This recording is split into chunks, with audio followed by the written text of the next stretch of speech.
Welcome to Talk is Sheep, the official podcast of the Wild Sheep Society of British Columbia. Brought to you by our title sponsor, Mountain Tough Fitness Lab. Come along with us as we take conversations that matter to you into the high alpine.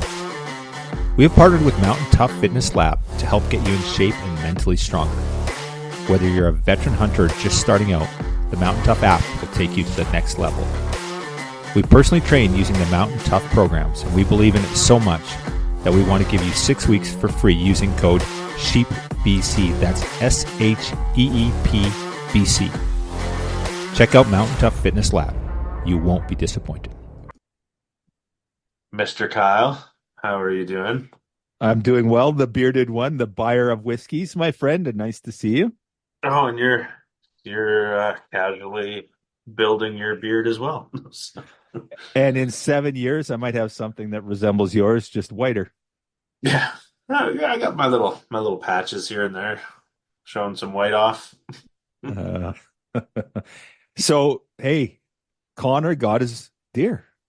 Ooh, he did, and I wasn't there. It was the last day of any buck, and or not any buck, any deer in Prince George, in the area by our house, and yeah, Grandpa took him out, and by 8 a.m. he was giving me a call at work, let me know he got his first deer down. So it was pretty exciting times.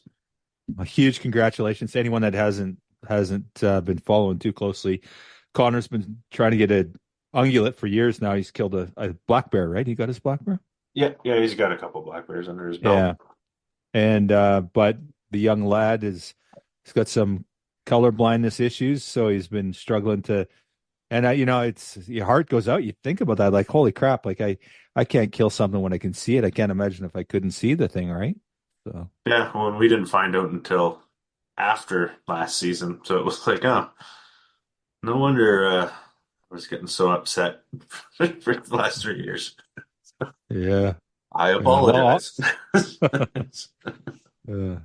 Yeah, that's awesome. Well, I'm so happy for him. That's great, buddy. So, big week for wild sheep. A lot of things going on the last couple of days here, and you and I got to convene out in Penticton for a pretty cool event and a historic event for the society, for sure.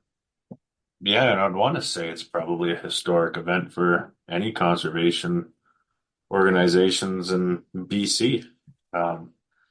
We headed on down to Penticton, met up with our good friends Chris Barker and Peter Gucce, and we headed over to the Bighorn sheep pens in Penticton on the PIB land and signed an MOU with the Okanagan Nation Alliance and opened up the Soroptic Mange drug trial pens with a good ceremony. It was pretty epic, and bighorn sheep, California bighorns in the Okanagan Valley are struggling. They have for decades, and this has been a priority certainly for the ONA, Okanagan Nation Alliance, and the society. We want to do what we can to help. There were drug trials done in 2016, 2017, and we've been working with the ONA now for a few years to try and put this together, and this MOU really cements that deal, that we're sending a signal that we're going to put wild sheep first, and we're going to do some really good things in the Okanagan region. Yeah, it was neat to be there and be a part of that, and formalize our relationship with the ONA. We've been working together, like you said, for years, and to have it on a piece of paper, official signing, and being welcomed in to their homeland down there, and I don't know, it was exciting. It was a real neat experience for me. I've never been a part of anything like that, and I thought it was great, and look excited to see where it takes us. 100%. And for anyone that's sort of been paying attention, the society has been working with ONA on this project, and this past year, the chapter and affiliate network from the Wild Sheep Foundation family and the Wild Sheep Foundation themselves reallocated some funding money to this project. So there's $150,000 between all the chapter and affiliates in the Wild Sheep Foundation that are supporting this Soroptes drug trial treatment. And it's super cool. We're going to capture 30 bighorns. We're going to put them in these pens They're going to be in captivity for 15 months, and they're going to go through a drug treatment trial. And our goal is to try and clear Sauroptids mange from these animals and see if it works. There has been some experimental drugs they've used in the last couple of years that have had pretty good success, certainly on domestic sheep, and we're hoping that it'll make a big difference for wild sheep here. So we're really excited about that. Like I said, we did those trials in 16, 17, and the science wasn't quite there. We're hoping it's here now. Yeah, and for folks that live in a relatively close proximity, during those 15 months, there's going to be several opportunities to have hands-on experiences with sheep because they need a boatload of people every month to help capture the sheep in the pens. So you got your opportunity to get hands-on there. We're going to be looking for people to go in and feed the sheep and check the water, or break the ice off the water. Like there's a lot of work that's going to need to be done once those sheep are captured and in those pens. So keep your eye out and reach out if you're already thinking you might want to be a volunteer. Reach out to Kyle, reach out to us through social media, reach out to Peter, and hopefully we can get some dedicated volunteers to pick up the game and show up and make a difference for sheep. Yeah, it's going to be awesome, man, for sure. So, yeah, and well done to you, fearless leader up there, and got the signing done, and just a great day with like-minded people. A phenomenal turnout. We had close to 40 people. Some people came over from Grand Forks, and just a lot of the local community came out. Certainly, a lot of the Penticton Indian Band community members were there, and it was awesome. It was just a good feeling. You just felt that you were doing good things for wild sheep, and it was a lot of fun. So yeah, super cool. Yeah, right on.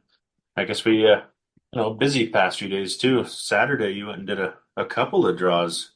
I guess what, eight draws on Saturday night to make some people happy for raffles and the membership drive.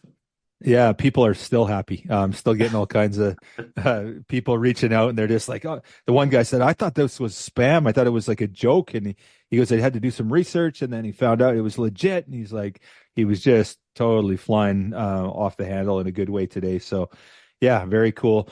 So yeah, we drew our Magnificent Seven, our six, our grand prize through to number six. We drew that on the weekend. Huge donation from Precision Optics and our other partners that were in that. There was Gunworks, Fierce, Snowy Mountain Rifles, Zeiss, and Leica. So just a phenomenal lineup of gear, $86,000 in prizes. And yeah, people were bloody happy. Huge shout out to Omer. Listeners, if you deal with Omer, you deal with Gunworks, Fierce, Zeiss, Leica, Snowy Mountain. Let them know. Let them know what this stuff means. These were full donations. These are important funds that are doing our conservation work on the ground. So huge shout out to Omer and everyone over at all those phenomenal donors that stepped up to make that possible. And they've been doing it for a few years now. We had we didn't call it the Magnificent Six, but we had the 6-gun raffle last year. And yeah, we'll see what 2025 brings, but we're just super grateful. So, and The we grade couldn't do eight. it. No. Yeah, exactly. And we couldn't do it without Omer, Precision Optics, and all the many sponsors that have stepped up. So huge shout out to them. And then we gave away our Drive to 2000 membership package. We grew about 7% during that period, which is phenomenal. Again, phenomenal growth. We didn't hit our 2000 mark, so we're a little shy on that. We're going to keep pushing on that. It was Kyle Burrett out of Squamish that won that. So shout out to Kyle, $10,400 prize package there. Again, a bunch of generous sponsors that have done so much to support us. A number of our conservation partners. Kyle upgraded his Monarch membership. Great supporter of the society. So for all those that entered, for all those that signed up, thank you. Thank you for your membership. Thank you for your support. For all our donors, thank you for your support. And we're looking forward to doing great things together for wild sheep. Yeah, like I don't think people realize how good your odds are in those membership drives. Like Mm-hmm. 1 in 300 chance at a $10,000 prize package. Like Yeah. that's pretty hard to beat. And it's Yeah. not a raffle. It's like you're doing your membership. It's You're supporting us, and we're giving away a heck of a lot of goods thanks to our sponsors. And yeah, no, it was exciting to see that we had 309 entries, I think it was, and then one step closer to 2,000. We didn't quite hit the mark, but a 7% increase in membership is a hell of a good drive, in my opinion.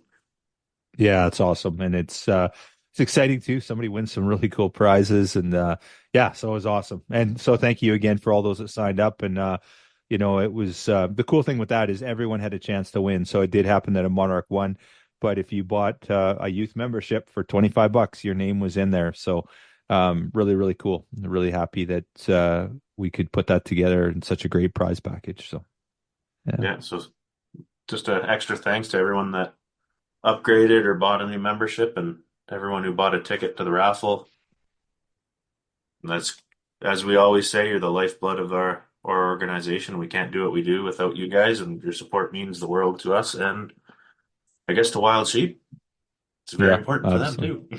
too. Yeah. Yeah, absolutely. Well said, Greg. And then what else happened, Kyle? We just we opened up the doors for the Northern Fundraiser. The Northern Fundraiser is on sale, Gregory. And who is our keynote speaker? Mr. Gray Thornton, CEO of Wild Sheep Foundation. Gray's making it up north. So we're really excited to welcome Gray up there.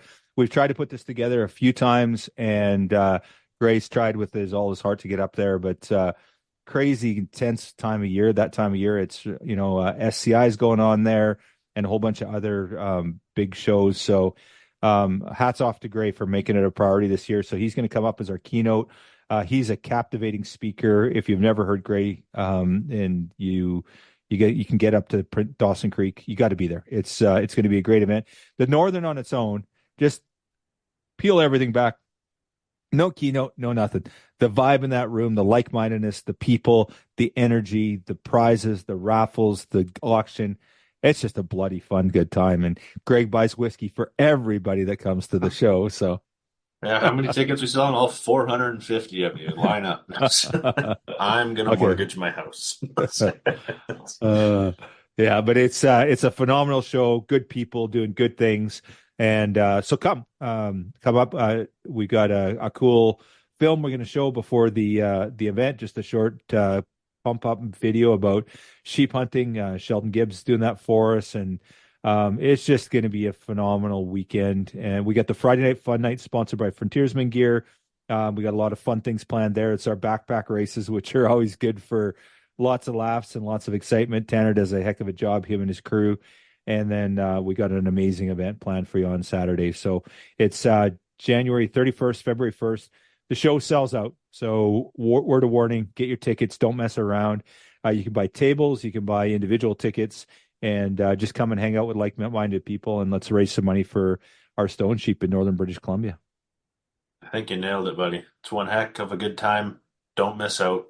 You'll be addicted, and you'll never want to miss a show again. But Yeah. I think with all that being said, we've probably eaten up enough of these folks' times before we roll into this podcast. So take it away for Sara Gamache.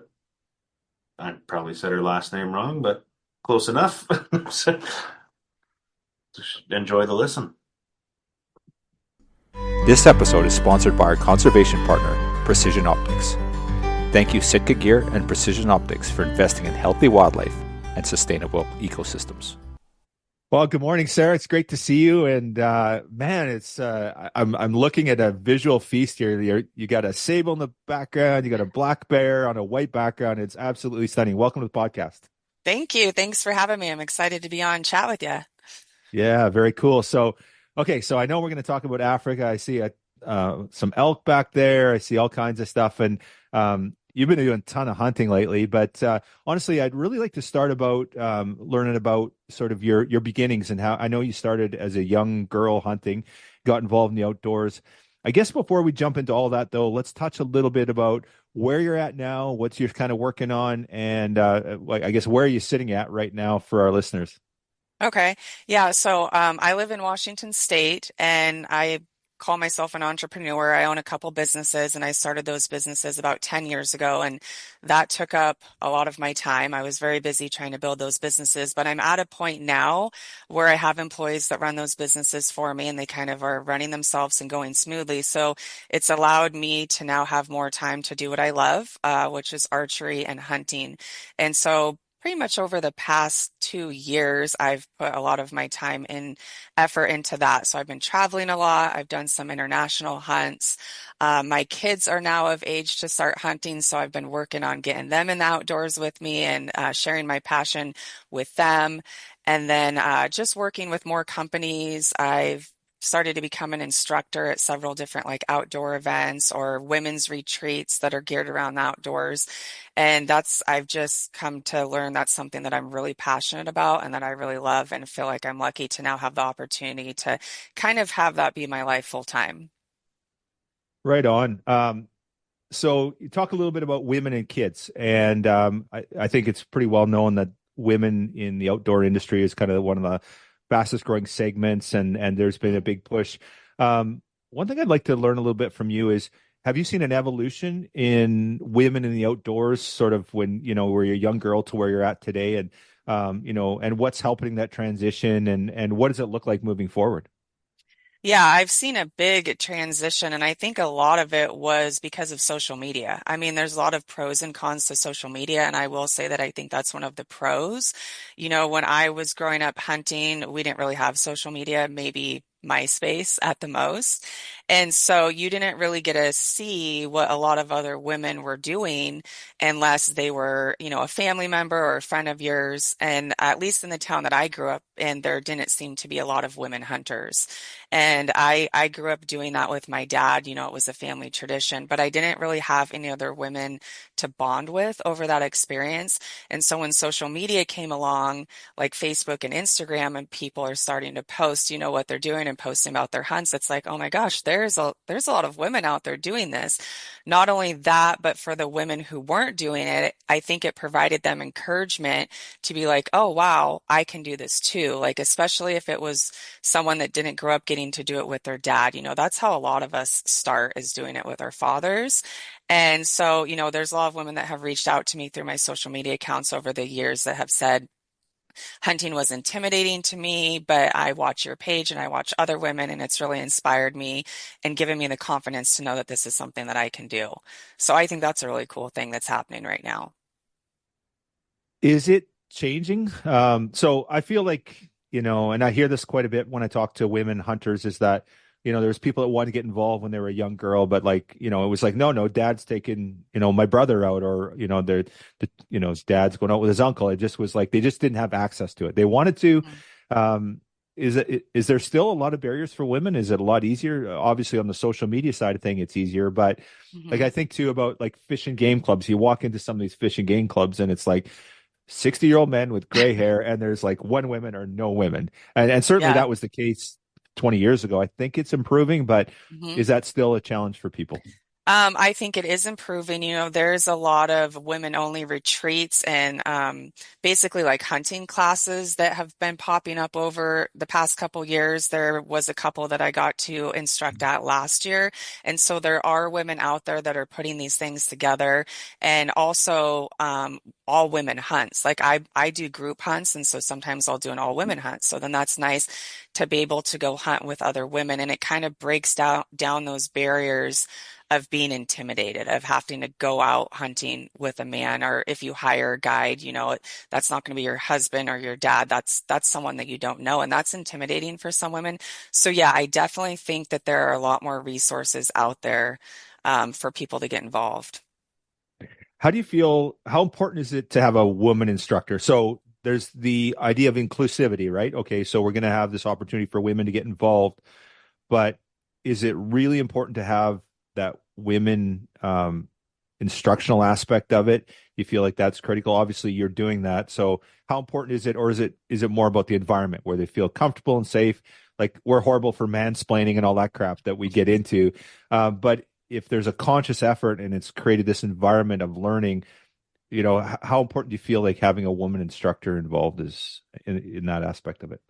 I think it just really depends on the person who's wanting to learn and what their preference is. And there are definitely women that prefer to be taught by other women. That being said, like for me personally, I've had some great male instructors, and I think there's benefits from learning from men, but I also see the benefits in learning from other women. And just like in some of the archery stuff that I instruct, my archery coach is Joel Turner, obviously a man, and he has a IQ program, and it's about the mental side of archery. And even working with him, he has explained to me how men and women's brains are different. Like we know that from science. So we learn differently, or when we're going through a shot process, whether it's with a firearm or a bow, like what's going through our head is usually different just because of biologically how we are. So I think there's also a benefit being a woman and teaching women those types of skills in that regard. Now, do you feel with women, there's like the psychological aspect, which I think is like a big part of it, right? It's like, just feeling comfortable and included and just like a safe, comfortable environment where you're just like, you feel good about it, right? It's a good space to learn. And then there's the actual like learning aspect of it. How much is the psychological part of it? How important is that? Is that even more important than the technical aspect of it? I think so. I think for women especially, yeah, like we're just more emotional creatures and like to have that bond, especially at this women's retreat that I was at in June. I mean, there was instruction for everything you can imagine. I mean, we did pistol, rifle, shotgun, archery, hunting. We took the women out in the field, showed them how to field dress elk, survival, shelter building, like you name it. These women had access to all these resources, and all the females were instructors. But at the end of the day, when you talked to them and got feedback, what they said they loved the most was just being there and bonding with the other women, having those relationships, creating new friendships, having a resource, someone that they can reach out to in the future. Like this wasn't just like a one and done and then they leave. Like they're building relationships that are probably going to last a lifetime for some of them. And so I think that's really, really awesome. So you bring up an important point there about the relationships, but also about the mentoring. So it's one thing I've heard a lot of. It's like, okay, you go and you maybe take a course or whatever, but then there's that mentoring aspect. Can we do better in the industry on that? How do we create a better environment, or are we already doing that? These new programs, these retreats that you've been involved in, are they doing that, and are we good at it, or is there room for improvement? I think I could answer on both sides of that. I do think that we are doing better than we were, and I feel like most hunters in general want to be mentors and want to help people. Like that just seems to be the community that we have, and it's really awesome. And I've seen a lot of good stuff that people have done for other people. But on the other end, there's still the negativity of hunters tearing other hunters down. Like especially going back to talking about social media, how there's pros and cons of that. I mean, you see a lot of shit talking, for lack of better terms, towards hunters. I mean, I've even had it from people coming on my page and ridiculing me on a type of hunt I did or weapon that I used, just being overly critical, I think. So that's where we need improvement, especially when we have all these anti-hunting groups that are trying to attack us. Like we need to be better at, coming together and not always tearing each other down just because we don't agree with how someone did something. As long as a hunter is following the laws and doing things morally and ethically, like you don't really need to go in there and comment on how you think they should have done it this way or that way. Yeah, you've just opened up like three cans of worms that I want to dig into each one of those. And okay, let's start with hunters. It's themselves and the community and supporting each other. And how critical that is. And, because I've heard this a lot. I hear it way too often. It's like, well, that hunt like optically doesn't look good, or, that like socially it's not acceptable. And, that's such a nasty line to draw, because like if it's legal, it's sustainable, it's recognized, it's because where do you draw that line? Because what's acceptable to you and me and to an anti-hunter or to some other hunter. And we ran into that problem here in British Columbia. I know you guys struggle in Washington State with the black bear seasons and stuff. We lost grizzly bears in 2017, and hunters refused to step up. We just, on our watch, we just let it go away. We had a small contingent that was very noisy, and we did nothing about it. and people were saying, and there were people in our community saying this is good for hunting, and like, but where do you draw that line? So okay, is it okay with the black bear and then mountain lion and then what? So what happens when they start coming after ungulates? And okay, now elk Yeah. is okay, is sheep that's okay. Like where do you draw that line? And I feel like as a community we need to come together. And is it legal, sustainable? And if it is, then we need to support. We need to support each other, especially on the hunting side of things, but on the gun rights side of things too. We're really Oh yeah. getting hammered in Canada on that too, right? So Yeah. Yeah, yeah, I agree with all that, and it seems like we're only willing to come together when we're being attacked and when we're forced to. And I just wish that we could do that all the time, that we could always yeah. be united like that. And I think that we need to do a better job at providing education to those anti-hunting groups that are trying to take our rights away about why we do this. I mean, we put that information out, like I said, when stuff goes up to the ballot and we have to fight for our rights. But I think we should be doing that year round, like providing Hmm. that education and putting that information out there and maybe they can see it a little bit more from our side of things. And it's not a good look for us when we're not united either, just from them. They seem to do a really good job at coming together and it just doesn't bode well for us. It's a losing fight most of the time, unfortunately. So why do you think we're so fractured as a community? Like it's like we're super passionate, right? We love what we do. We're like anyone that's a hunter, like they love it. They like now, if you're a bird hunter, you might not whatever, like, oh, that's a guy or art like archery is a classic example. Like, oh, they're just archery people, right? Like it's almost like people just don't show the support throughout the community. And the anti-hunters have figured that out, right? They really have, banded together and done a great job. Why are we so fractured? Like, what's the issue? I don't understand it. And like we sit there, we talk about it, and we see the importance of it. And like, I'll go and support somebody that, I don't hunt a certain species. I'll support them. But there seems to be like this huge disconnect. What do you have any idea why that is? Is because we're I, autonomous? We're free well, thinkers? I don't know. I'm not yeah, or sure. a lot of A-type personalities. Like I've thought about that. A lot of us have a competitive nature, so we're competitive in a certain way and think that we need to be competitive with other hunters, which is a weird way of thinking, but I think that's what it is for some people. Some of it's jealousy. I mean, it's all human nature stuff. It's nothing crazy out of the ordinary. And a lot of times, like I see people commenting, and it's just like, but why was that necessary? Like, why did you have to leave that? Like, what good came from that? Like, why do you have so much extra time in your day that you're worried about what that person is doing or that you felt like you need to get on their page and say something? Like I said, there's just no rhyme or reason to it for me personally. Yeah, no, for sure. So you talk about people shit talking. You talk a little bit about kind of your experiences there, and you're talking within the hunting community, people are like give you a hard time. Yeah, Yeah. I don't get it as bad as some people. It's crazy to me because it's always men. I have never one single time had a woman come on my social media account and leave a negative comment. And so it's always men. And it took me a while to like figure that out. And I was talking to my husband about it and I'm like, I don't get it. And he's like, well, it's either like an ego thing, like back to the jealousy. They see a woman that is maybe a better hunter than them and they can't handle that, their ego can't handle it, or it's a situation where that's their only way to get your attention. Like, hey, this is like a woman I want to interact with. Maybe she won't interact with me in any other way. So I'm just going to insult her because they're trying to get a rise out of me or they think I'm going to respond. And then there's going to be this back and forth.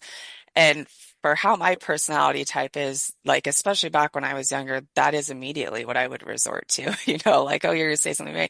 And now it's just like, as I'm getting older and wiser, and I don't have the time, or the energy for that anymore. So those people just get blocked and ignored, and I move on with my day. But yeah, it's a very strange thing to me.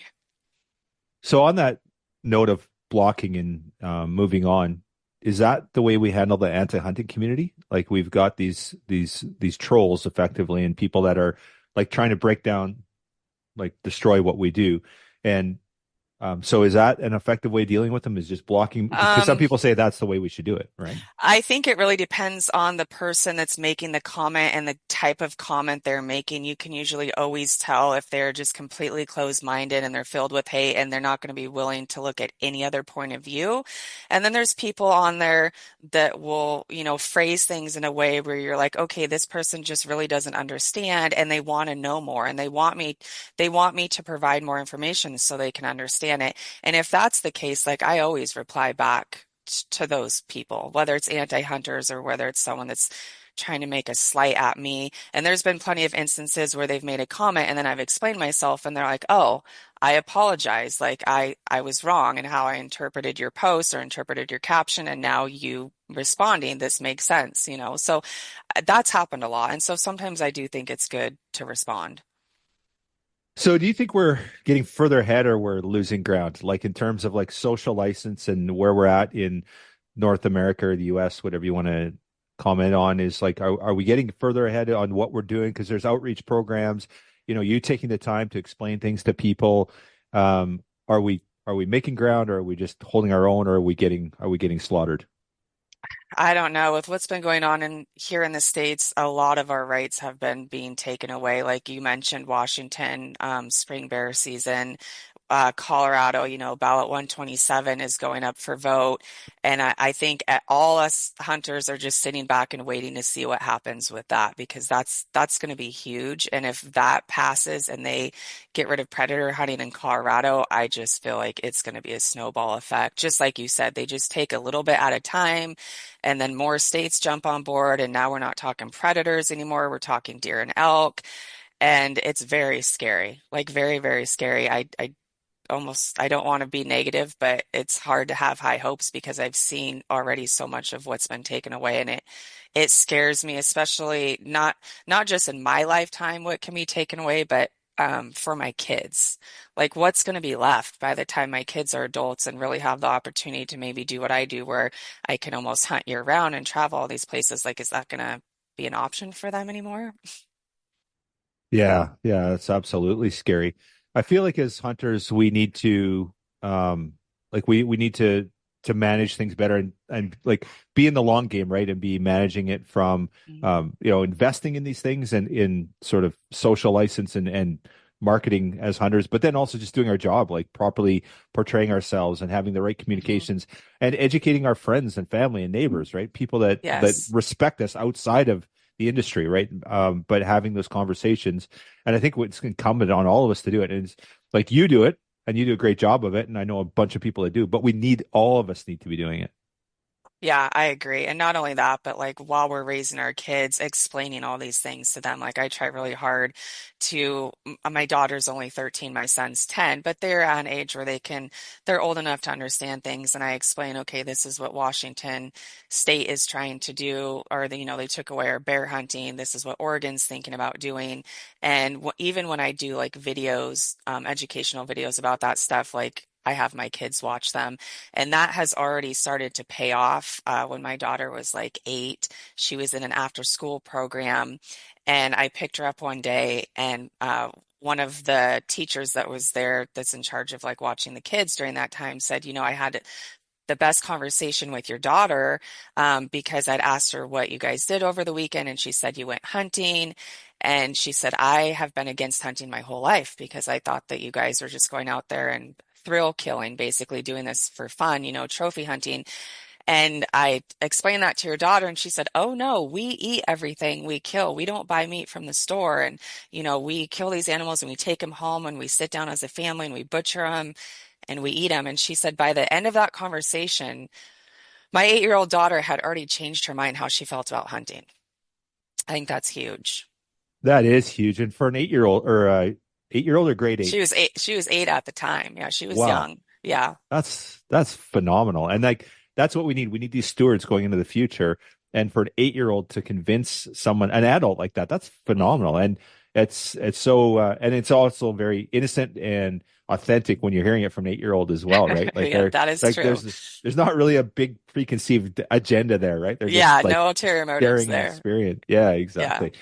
Oh, that's super cool. And 100%, we all need to be doing that. And super, it's critical that we all are more involved. Now, one thing I'm a little bit interested in is why is there so much?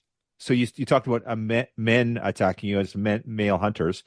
There's that aspect of it. One thing is, why do women elicit so much hate on the internet when it comes to posting stuff? Like if you have a dude post a giraffe and a woman, they're gonna obliterate the woman, and the guy, they're just like, yeah, you're a loser or whatever. But women just get so much hate, and I don't understand that. I really don't get. Yeah, I don't know if men ha are just like territorial over the whole hunting thing because it was so traditionally a man's thing to do. That's the biggest stereotype is that, it's for men. Or another side of it is that unfortunately there's women that maybe didn't grow up passionate about it or aren't getting into hunting for the right reason, but they're seeing that they can get attention on social media for doing it, and they're posting stuff that isn't tasteful, or they're posing with animals wearing a bikini or something ridiculous like that. Like there's definitely things that I've seen like that where I'm like, yeah, that's not really a good look. That's probably maybe why you're getting some negative comments. So yeah, I think there's multiple things that factor into that. But there are a lot of great women out there that are doing it right and showcasing hunting in a great light. And I think like you said, it's the only growing demographic. Women and children are the two growing demographics right now. Hmm. Yeah. Let's touch a little bit on the mentoring aspect of it. So, what current programs are out there from the mentorship? Maybe talk about your, involvement as an instructor, a female instructor to women, and the mentoring and stuff there. What kind of programs you're involved in? Because I'm not really familiar with them. I'd like to learn a little bit more about that, Sarah. Okay. Yeah, I do try to put everything up on my website. So if I don't know like the exact names and dates of all of them that are coming up, but people can go to my website and look this up. So it's just basically women that have decided that they've wanted to create these retreats. One of them is Bristol Bay Retreats and Wild Women's Rendezvous. And some of those are held in Alaska. The one we did last year was held in Idaho. I think it's going to be in Idaho this year. And that's, I think, like 100 women we had last year, which is crazy. Like between the attendees and the instructors, there were 100 women there. And then I have a good friend of mine is also starting a retreat for the first time this year. That's going to be in Idaho. I believe that's a co-ed one. Um, but basically, they're advertised a lot on social media. I don't know like an easy way if you can like get on Google and look these up, but they're kind of, like I said, just starting to pop up more and more across the country. And a lot of them do include hunting opportunities. Like one of my good friends, Courtney, she hosted like a women's hunt in Australia, which was kind of cool, like an international one.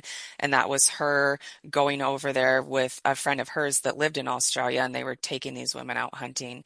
So I try to post a lot of that on my social media. I try to put it up on my website, or when women reach out to me personally, I get a lot of direct messages of, hey, you're an inspiration. I want to get into hunting. Can you take me out? I'm pretty limited on being able to take people out one-on-one, and I hate that. Like if I could take every single woman that reached out to me hunting, I would totally do it, but just with my businesses and my lifestyle and now trying to take my kids out hunting, that's hard for me to do.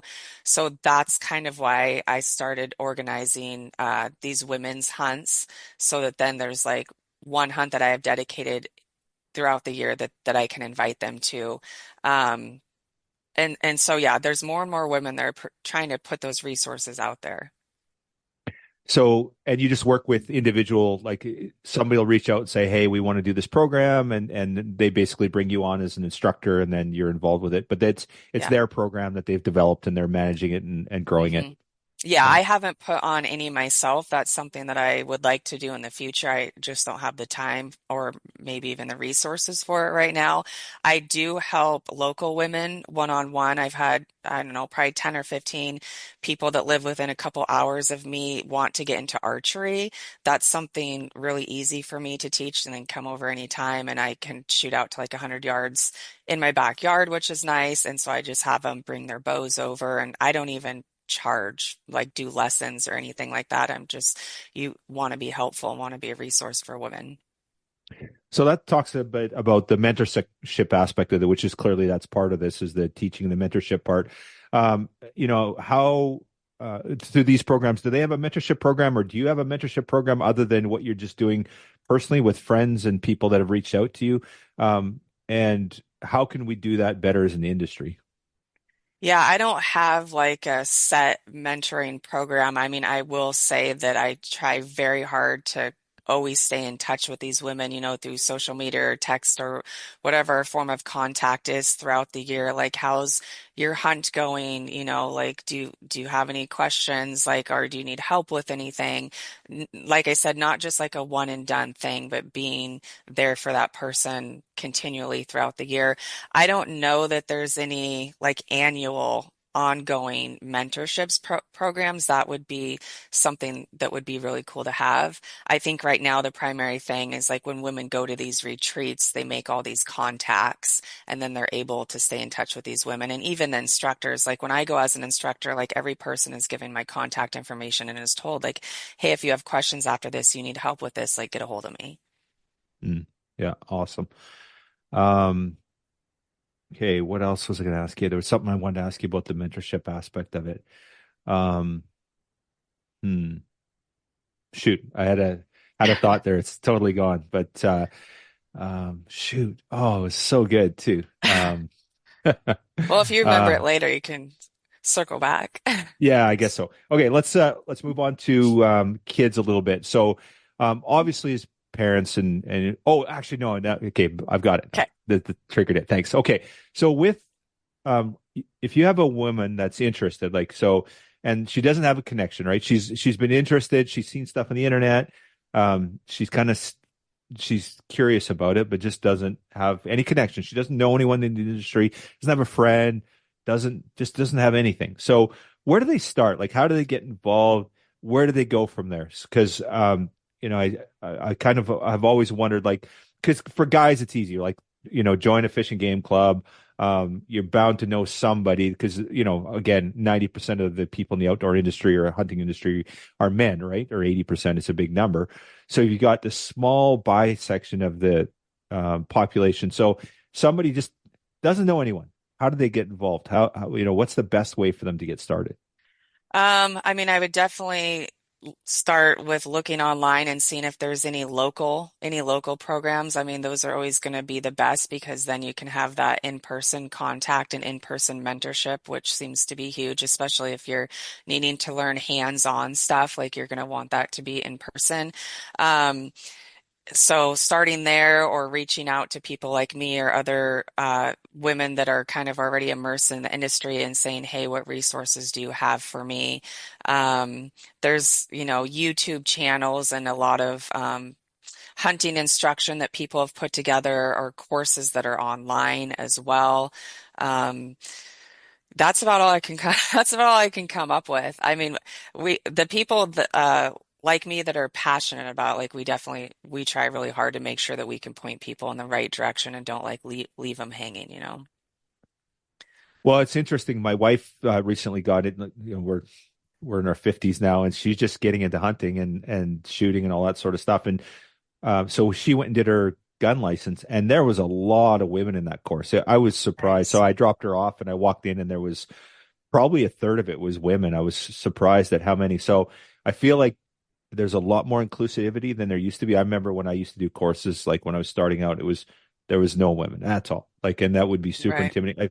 I feel like just going and doing your gun license, which you can buy a course and go do the course, or go do a hunting course, like do your basic hunting training course. There's going to be women in that course. And my wife said when she did hers, I wasn't there, but she said there was quite a few women at that one as well. So I feel like it's much more inclusive now. So just going and Yeah. doing it, right? Yeah, definitely. Like breaking down the barrier of being intimidated or being scared. That's a lot of what it is for women is they're just not ready to take that jump. So being able to find someone that can give them that encouragement and confidence that they need to be like, yeah, you can do this too. Like I'm no one special. Like we're not born with these skills. Like this was stuff that was learned over time and you evolve into this. So just teaching them because people are always like, I want to have your life, or I want to be able to do this, or I want to be good at that. And it's like, well, you can do that. Absolutely. Like that door is open for everyone. So just going into it with an open mind and knowing that you can get there too. It's Yeah. important. Yeah. Well, awesome. Okay. How about kids? How critical? So I think we're doing a better job on women getting involved in the hunting, in the act of hunting. And are we doing enough for our kids? Like, we all have as hunters, mentoring our children and getting them involved. And you've done it, I've done it, a lot of people have done it. Are we doing enough? Is there? And I have people that reach out to me and say, like, if we don't get more kids involved, we're done. Like, that's the Yeah. only thing that's going to save hunting. Yeah, I think there are some programs for kids. I sent my daughter to one. It was called Outdoor Texas Camps, and I did it 2 years in a row. And it's kind of what I talked about that we have for female adults, and they're hunting camps, but for kids. And they do separate it out where it's an all girls one and an all boys one, and those were awesome. Like normally it's just a camp that you send your kid to. But I went and kind of helped out with some archery instruction her first year, so I kind of got to see it firsthand, and it was really cool. And it was really, my daughter got the same thing out of it that I talked about earlier, where she made those friendships, and she was staying in touch with those friends that she made, talking about the hunts that they were doing. So it was really cool to see that. I don't know if there's as many things for kids as there is for adults.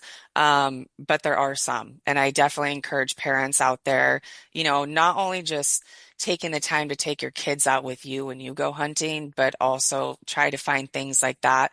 Because when they're in an environment where they're around other kids and learning with other kids, I think that's a huge benefit. And the cool thing about that camp is almost all of the instructors were former camp attendees that had gone through the Mm, camp all these years and then got to college age or whatever it was, 18, early 20s, to now they're the instructors at the camp. So I thought that was a really cool aspect to it as well.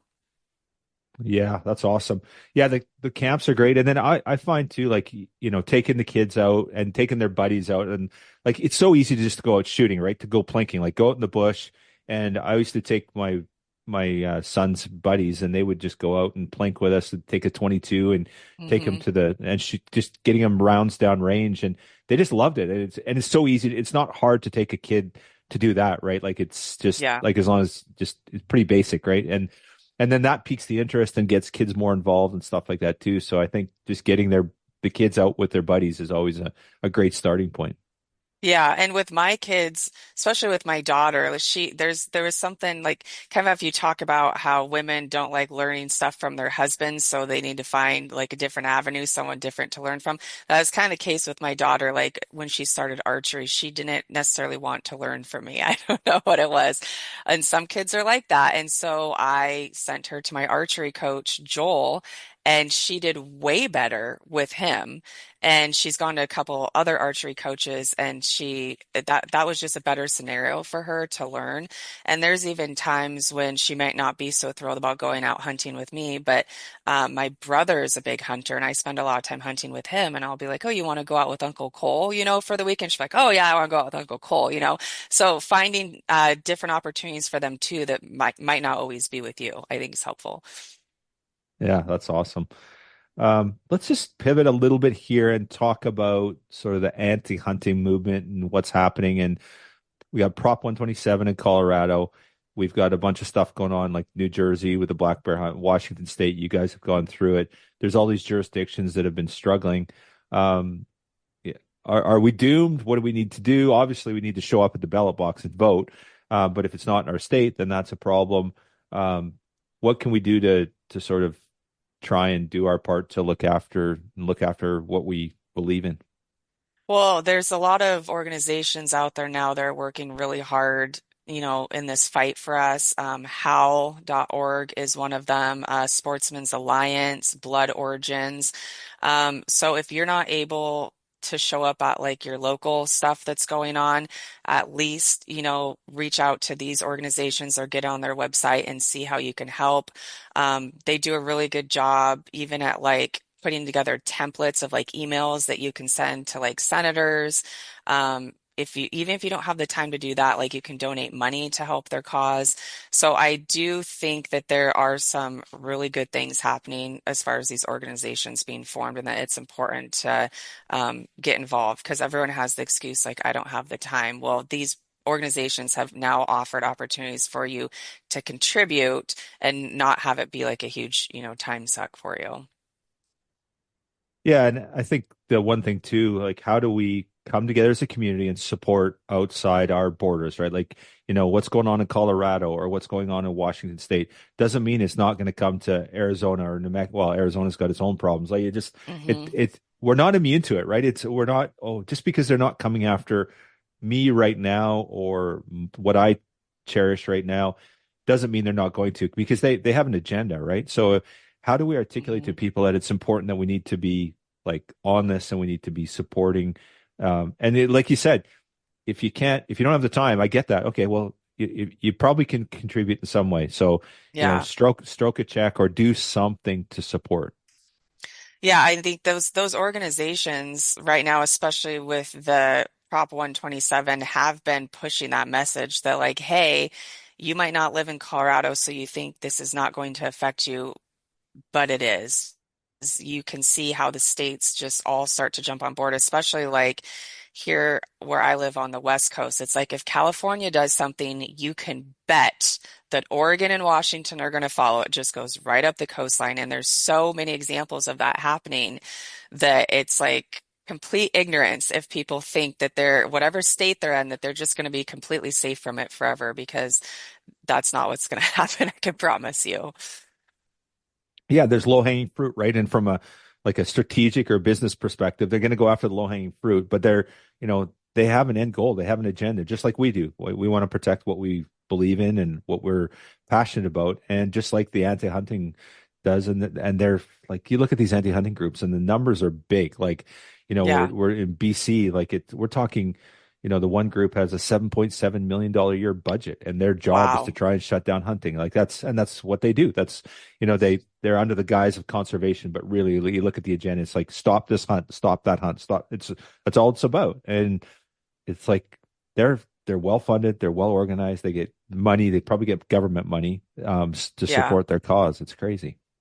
Yeah, I just wish there could be like situations where we could all be in a room together and it could almost be like a debate, where you have one side that's giving their argument and then hunters there being able to give our argument, because I do believe that a lot of these anti-hunters are just either they've been brainwashed or they're just uneducated. Like they don't understand it. They're just always like, how is killing conservation? Like how, like they can't wrap their mind. And I just did a video the other day from my bear hunt in Oregon. And so I'm in Washington. So I went to Oregon as a non-resident, and I was talking about, well, for one, I started out showing all the meat from the bear. So I had 120 pounds of specialty bear meat that I had made. And that's a big misconception from these anti-hunters, is that we don't eat predators.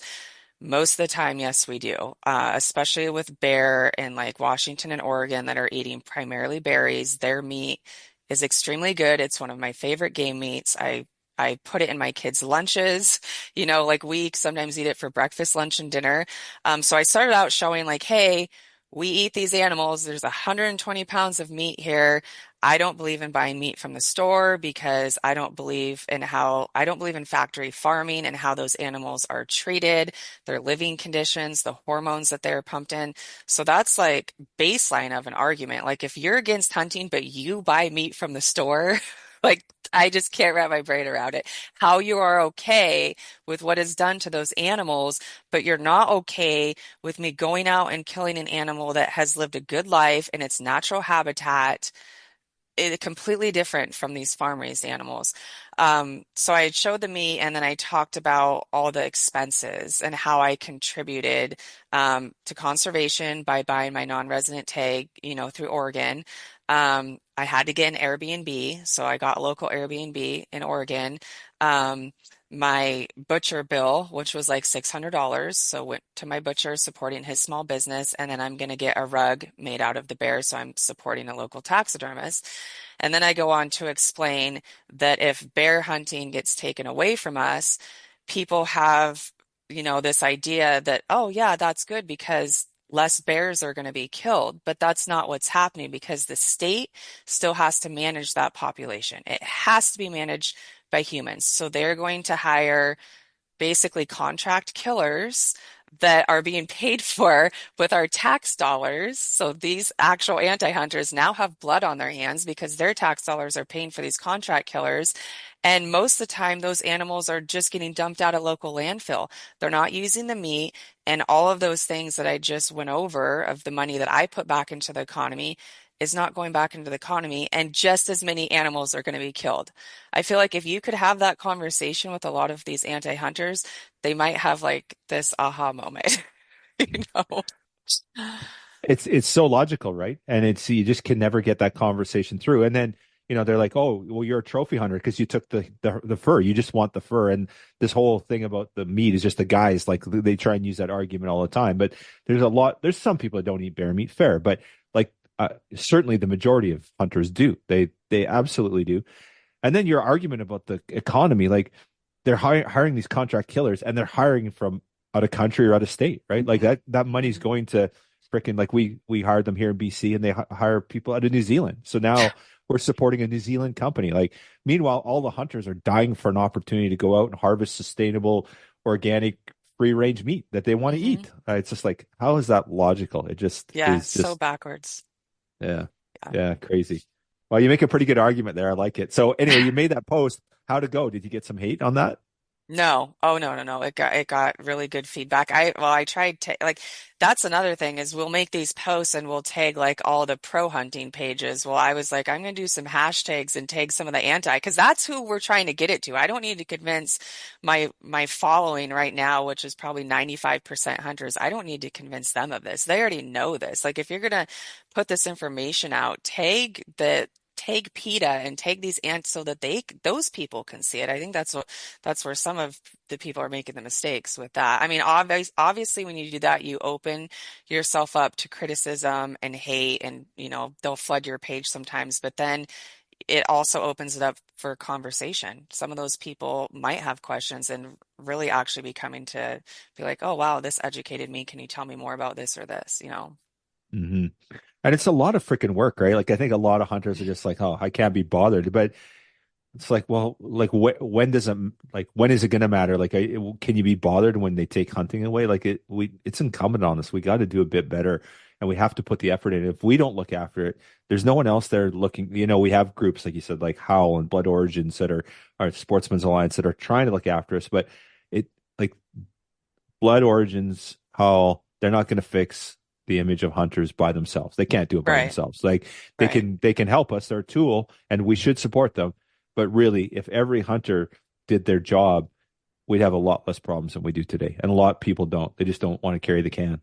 Yeah, I think there, like individually, there needs to be a lot less like grip and grain photos and Mm, celebrating like how big of a buck you got or how big of an elk you got, and more videos of like processing your meat. I mean, I try to do that all the time, whether it's a video of me sitting down and butchering the animal or whether it's me sitting down with my family and eating steak. Like I try to show that stuff too, and I don't think enough people are doing that. And that's easy, like that's super easy stuff to do. My kids have ate game meat for so long, literally every night that we tried feeding them a beefsteak one night that my husband brought home from someone that had butchered a grass-fed cow, and we didn't say anything. We sat down to eat. My kids took one bite of it and they were like, "What is this? Like this is disgusting." I'm like, I wish I would have had that on video because they didn't even want to eat it. They've become so accustomed and their palate is so adapt now to eating game meat that it's pretty crazy. yeah, no, absolutely. Okay, let's talk a little bit about the fun stuff, the out in the field and getting after it. So, ton of archery stuff. I know you've been to Africa recently. What's the big, I guess, what's the most memorable hunt that you've had in the last few years that really sticks out in your mind? All my elk hunts are very near and dear to my heart. I'm primarily like that's my animal that I love hunting. Being in here in Washington, we have Roosevelt elk, so all my elk have been Roosevelt. I would like to get a Rocky Mountain elk, and I've tried unsuccessfully, but one day. So elk hunting is always my favorite. I've really enjoyed doing some of the international hunts, and that's become a new thing for me over the past few years, like going to New Zealand and going to Africa. And then I came across a new passion of mine, which is hunting dangerous game with my bow, spot and stalk. So I did a Cape buffalo hunt a few years ago in Africa with my bow, and then I did a lion hunt only like a month or two ago. And then I have a brown bear hunt in Alaska in 2027 that I'm really looking forward to. So these hunts, do they come as like pushing to the next level? Like it's probably like an apex creature. It's dangerous. It's archery. Like it's like anyone that looks at it is like, okay, archery's bloody hard. Like from a tree Hmm. stand, that's really hard. So now you've elevated it like you do a spot and stalk on a freaking lion, which is phenomenal. That video is amazing, by the way. Thank you. But is it like the thrill of the chase? Is it about talk about that your evolution as a I guess because you started when you were 11 hunting, right? So I did, yeah. Yeah, definitely an evolution because I started out rifle hunting, and then it's probably when I was a teenager that I started muzzleloading, and I really loved muzzleloading. And then I've only actually been doing archery for about 6 or 7 years, but as soon as I started archery, I just fell in love with it. And I was like, I don't know if I really ever want to go back to rifle hunting again. Not only like compound archery, but then I even took it one step further to traditional archery. And I guess it's just that intimacy of having to get close to the animal and that personal, more of a personal feel that I connected with. Um, and the adrenaline rush, like you said, I am kind of adrenaline junkie at heart. I've always been that way. And I'm a true believer in getting out of your comfort zone. I almost get this weird high of from fear, like dangerous situations, like the adrenaline rush is just something that I enjoy so much. And so doing that predator hunting, that's a lot of it. And I survived my Cape Buffalo. I survived my lion hunt. My husband has two life insurance policies out on me now. Um, so we'll do the brown bear hunt. I mean, I don't after that, I haven't really decided what I want to do. I kind of want to go back through and hunt those animals with my recurve. I think that would be really exciting. You have to get much closer, so it's even more dangerous with a recurve, but we'll see what happens. wow, that's awesome. Where are you hunting the brown bear at? Can you share that with us? So where your hunt is? The part of Alaska, gosh, it's out of close to Lake Iliamna. It's Okay. with Bushwhack Adventures. I think it's like Unit 9. Yeah, they're an outfitter that I chose. They're experienced with taking archery hunters out, which is obviously important to me. Cameron Haynes just did a hunt with them, and the founder of Under Armour, Kip Folks, he's the one. He actually just bought that outfitting business. And I just kind of know those guys through the industry and have been watching their page, and they get it done. And it looks crazy because I wanted to take a videographer out there with me. And so I was going to do that. And then my buddy reached out to me and he was like, I kind of want to do this hunt. Can you get me the details?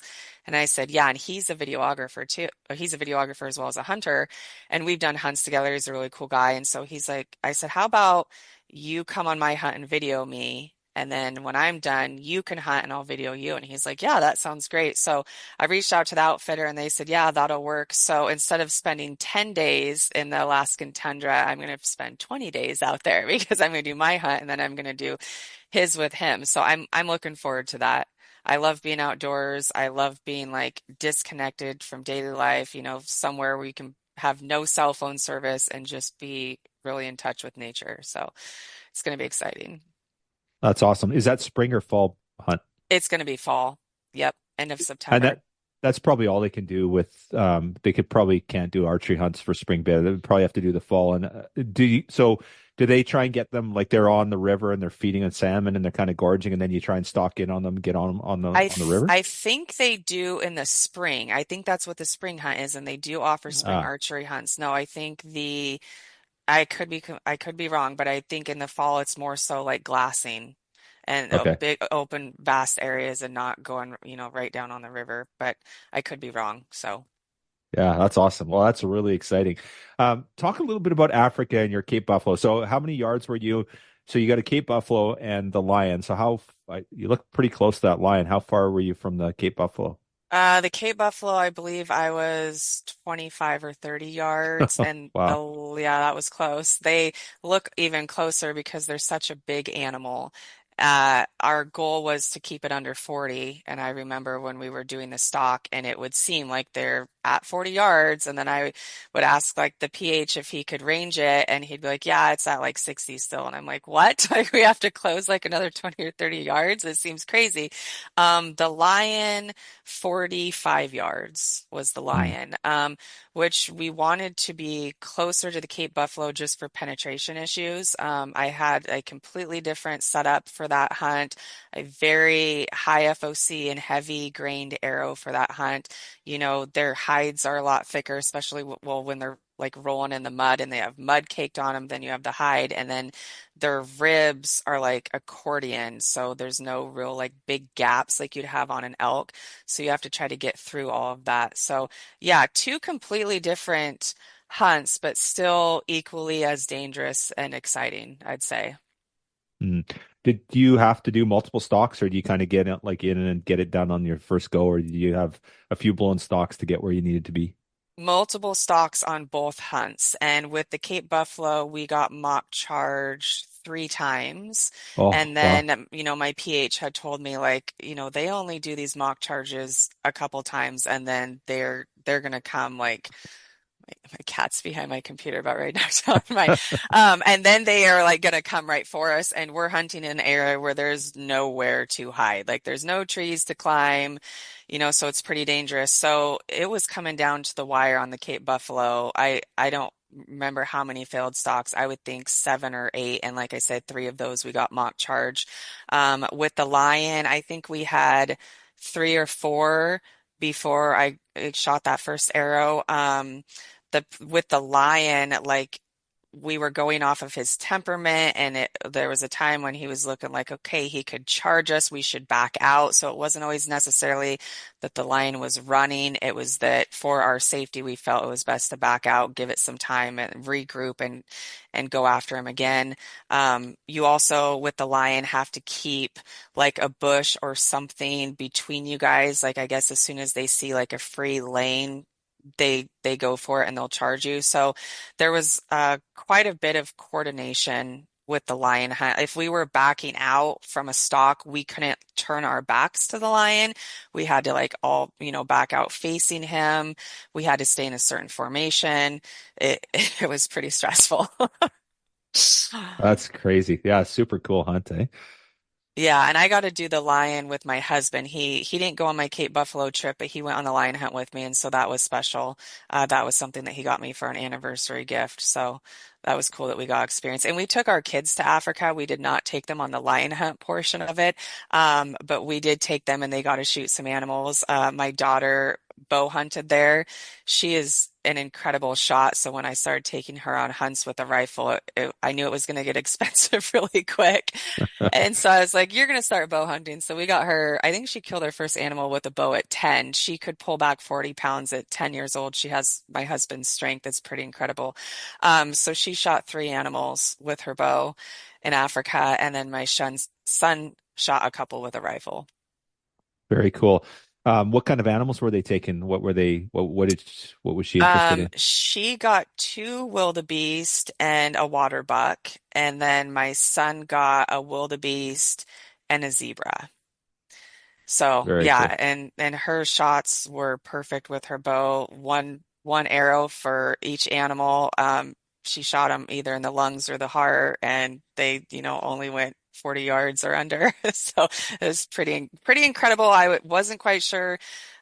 We had her at 45 pounds, but with her arrow set up and everything, I was like, I hope we get good penetration. I knew it was going to be enough penetration to kill, but she was blowing through those wildebeest. Like she was getting pass throughs, and I was like, wow, this is impressive. So, I want her to shoot an elk with her bow. I think that's going to be my goal for her in the next couple years. Very cool. Yeah, let's just talk about Washington because you brought, and I hate to segue on this, but we talked about Roosevelt and Washington State. How many do you guys just buy over the counter? Do you have to get drawn every year? How does it work for Washington State for Rosie? For residents and actually for non-residents too, it's over the counter, Okay. which is nice. It's one of the last states that you can do over the counter for elk as a non-resident. Yeah, and so I've grown up hunting Roosevelt elk and then blacktail. We do have mule deer and whitetail on the east side of the state. I've never hunted those in Washington. I've always just hunted blacktail where I live on the west side. But both blacktail and Roosevelt elk are very hard to hunt and very elusive, and there's very few of them. Right. And you guys can, there's Rockies in, is there Rockies in Washington State as well? They're maybe like way, way on the east side. Okay. Well, on Yeah, the east there's a side, few. yeah, yeah. Right. I when I hunted Rocky Mountain, I went to Colorado a few years ago, and then I've been in Idaho hunting already this year for Rocky Mountain. I was there for about 9 days with my bow. I have another opportunity to go back for 5 days at the end of the month, the archery tag turns into like a rifle tag. It always amazes me the rules and regulations in other states because Washington is so strict. Like we have to choose one weapon, for the animal, and then that's the season we get. And like our archery season, I think our archery might be 11 or 12 days. Muzzleloader's like 9 days. So you have like 9 days and that's your only opportunity. I mean, it's just crazy. So then when I go to the other states and I'm learning like how much more time they get, I'm like, oh, this is nice. So I'm going to try to go back to Idaho. I have never shot an elk with my rifle before. It's not something I always try to exclusively archery hunt, but their non-resident fees are very expensive and it was a very hard tag to get. And so I was like, I'm already invested. I might as well go back over and try to get one with a rifle. We're running out of elk meat, so we need meat. Very cool. So with Idaho, it's rifle only. So in early on, it's archery, and then you switch to rifle, and you have to shoot with rifle, or Yeah, well, could and you I'm still not use archery? sure. Yeah, I'm not Okay. sure if you can still do archery. That was actually something I was going to look into. Um, I know it's going to be a completely different ball game being over there, people hunting with rifles. That was one of the reason I switched to archery. There's dangerous stuff that happens in the woods when you get out there with a bunch of public land rifle hunters. Um, yeah, I mean, I've just heard a lot of horror stories, and public land is getting so overcrowded, and that's part of the Hmm. problem. But for here in Washington, you can downgrade weapons. So, like for this year, just because of how my schedule was with my other hunts, I wasn't going to be around for archery season here in Washington. So I bought a muzzleloader tag, which starts in October, beginning of October, but I can downgrade. And so I do use my bow during muzzleloader season here in Washington for elk. Yeah, very cool. I think it's the same here in BC. You can downgrade, you can't upgrade, but Yeah.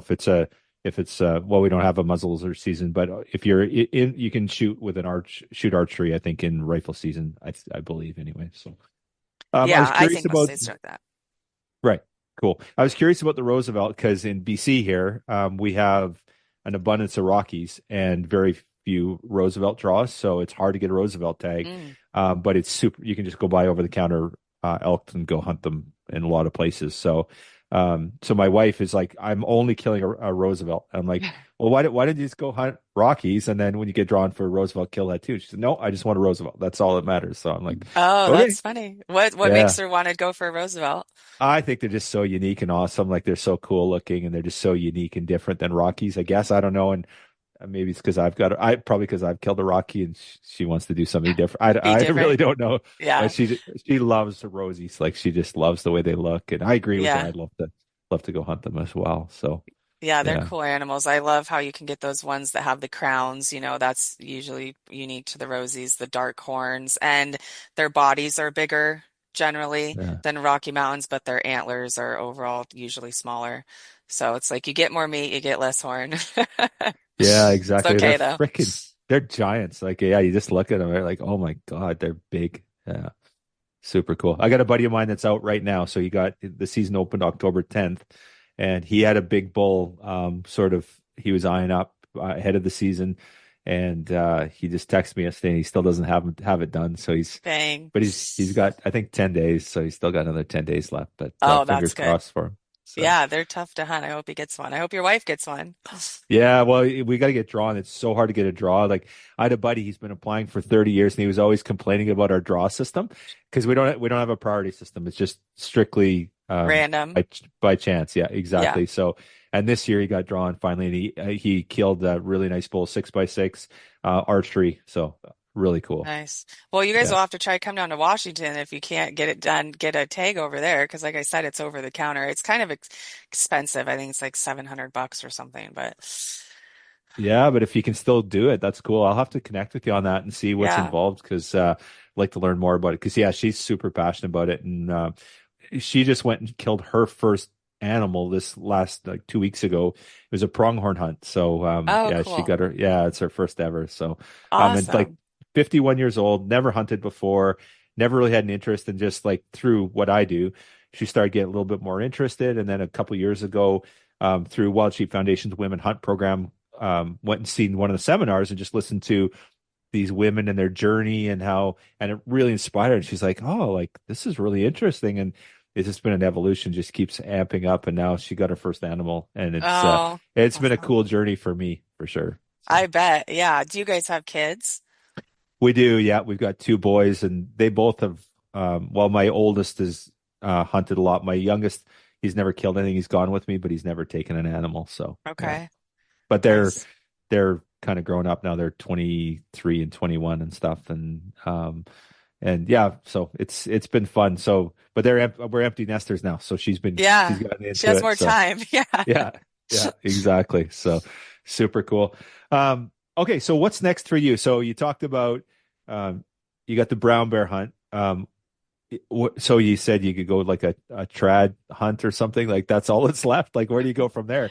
Polar bear maybe? Like Yeah, I did say polar bear. I told my husband because I when I did the brown bear hunt, I was like, this is going to be the last really expensive hunt. Because that's the unfortunate part about these big apex predator hunts is they're spendy. I was like, I promise it's the last one, and he's like, no, no, it's not. It's And never he's the like, last one. it's never the last one. But I think polar bear would probably be the other one. I have a girlfriend of mine, Tana Grenda. She's actually the one that puts on some of these women's retreats. Her husband got her a polar bear hunt because that was her bucket list. So we have some great husbands. So he got her a polar bear hunt for their anniversary the same year that my husband got me my lion hunt. And so she's going to go do that. I don't know if it's sometime this year or if it's next year, but I'm really interested to see how that goes. And she hasn't decided if she wants to try it with her bow. I think she's going to take her bow and her rifle. So I hope she gets one. I'm excited she'll have it filmed and all that. I'm excited to see how it goes. But yeah, for me, I mean, I always have my hunts that I'm going to do every year. Like I'm always going to elk hunt. I'm trying to do more like elk hunting in other states. Like I would really like to do Montana. I did Idaho this year and it was my second year doing Idaho. Colorado can't do that anymore because they got rid of non-resident elk hunts. So I was lucky I did get to do that one a few years ago. But yeah, other states like Utah, New Mexico would be awesome. Hawaii, I really fell in love with hunting in Hawaii, so that's always a hunt that I'll do every year. And it's nice because that's not during our normal hunting season. Like in the fall, you can go do that in the summer.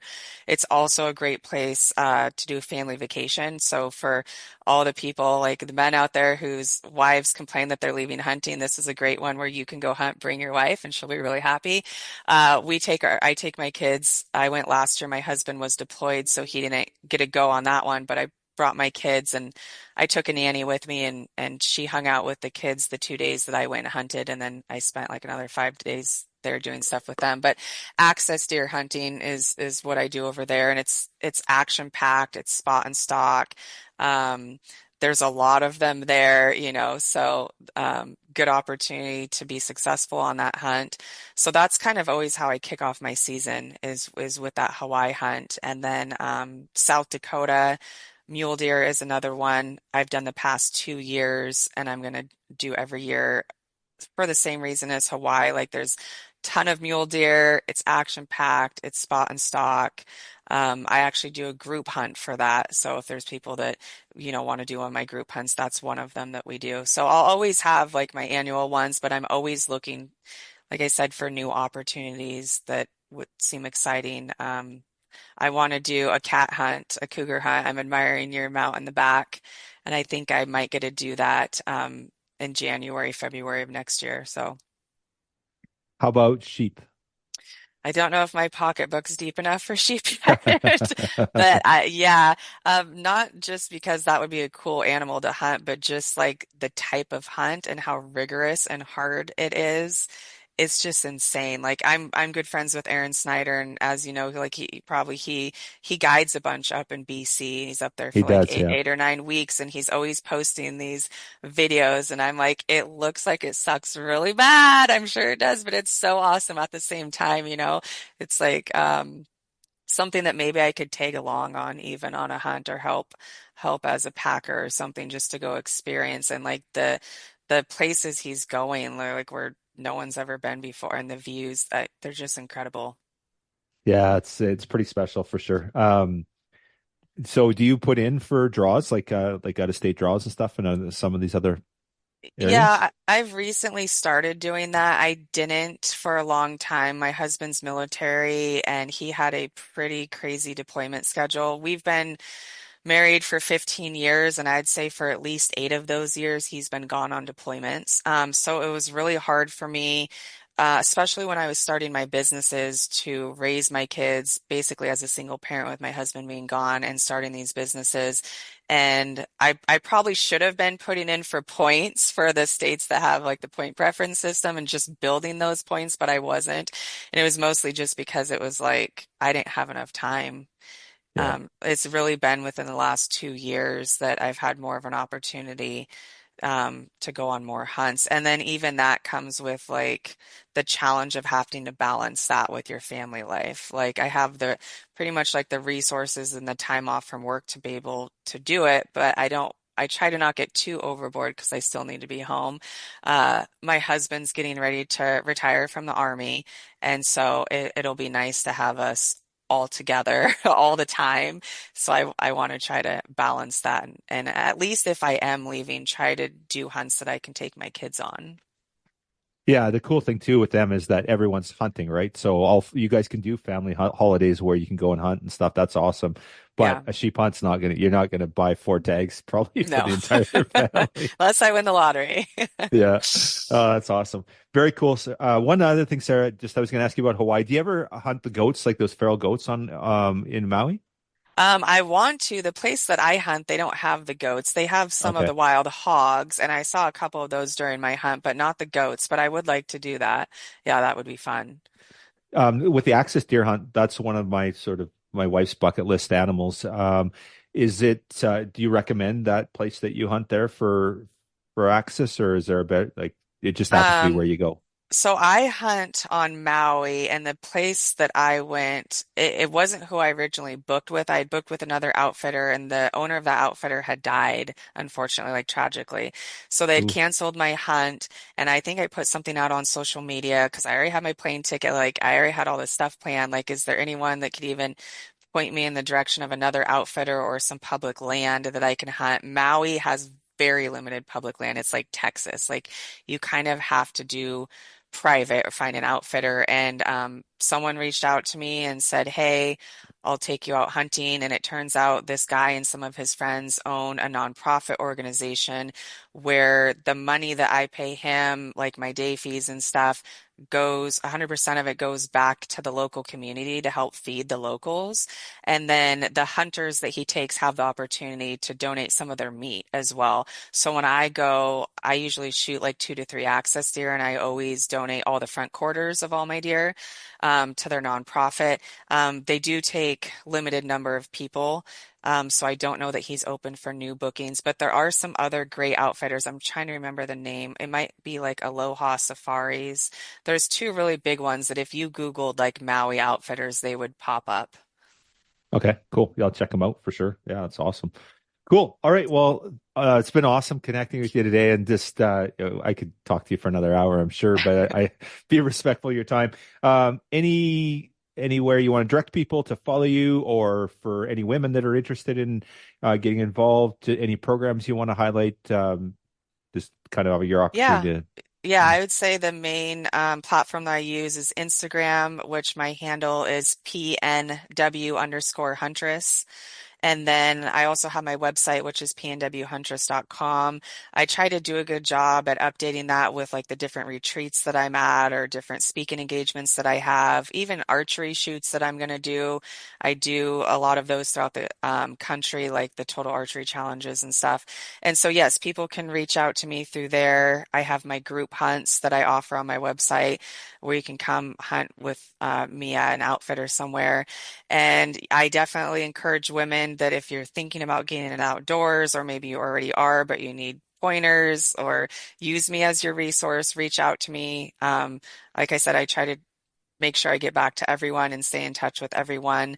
And the retreats that I'm going to be doing next year is going to be through the Wild Women's Rendezvous. That's the name of that organization. That's going to be in Idaho and it's in June. And then there's another one in July. That's the one I said my other friend is doing. That's a co-ed one. So that's not exclusive to women. And I don't know the dates off the top of my head, but I put it up on my website. Cool. Outstanding. Well, we'll put your website on in the show notes as well for anyone that's interested. So, Awesome. um, awesome. Well, thank you so much, Sarah. It's been so Yeah, fun thank chatting with you you. today. And once you come back from your brown bear hunt, we'll maybe try and chat again. It'd be fun to catch up on that hunt. So, thank you so much. Absolutely. Oh, so Kifaru is a big sponsor of our Mountain Hunting Expo, which we hold in February. So a little shout out to them. But I know you run their gear. So what's the latest and greatest? What are you running from Kifaru that you're like, oh, you got to get this? They have their arc frame that came out, which is pretty awesome that I've used already a couple times. I packed my big black bear out with that. They just came out with their duffel, which I was excited. It doesn't seem very cool because it's not like one of their packs, but like if you travel a lot, so like when I travel, I bring my Kafaru packs, and you don't like want to check those with the airlines because they'll destroy them like on the conveyor belt. I've actually had one that got destroyed. So they've come out with this really cool duffel that those packs will fit inside of. So I love that for people that travel. Um, I'm trying to think what else they're coming out with or what's in the works. I love their bino harness. I run their bino harness and I've got several of their packs, everything from like their single day packs to the ones that you can run for your extended hunting trips. Their quiver for all the archers out there, their quiver is awesome. And then they're really tied in with Born Primitive Outdoor. You know, Aaron's involved in both those companies, and that's the gear that I run, the solids that I run for my all my hunts basically throughout the year. So they make some good quality stuff that's just as good as what Kafara puts out. Awesome. Very cool. What's your kind of go-to pack for the expedition? And do you have that off the tip of your tongue Yeah, or? I have. I think the Bedlam, I really enjoy the Bedlam. And then I think the Cutthroat was one of my first packs that I got that I used on a couple elk hunts, which was awesome. And then I don't know if they still make it. They had one, I think it was called the Door Gunner, and it's just like a little travel pack, but I use it like as my carry-on and I use it just like on quick day hunts that I go on. They just released one. I think they're calling it their tack pack, and that's probably the most similar that they'd have to that Door Gunner that I don't think they make anymore. And I need to get me one of those. I don't have it yet. They just released it, but that's another good one. That it's like multi-use, like for not just hunting, but for travel or archery shoots or hiking even.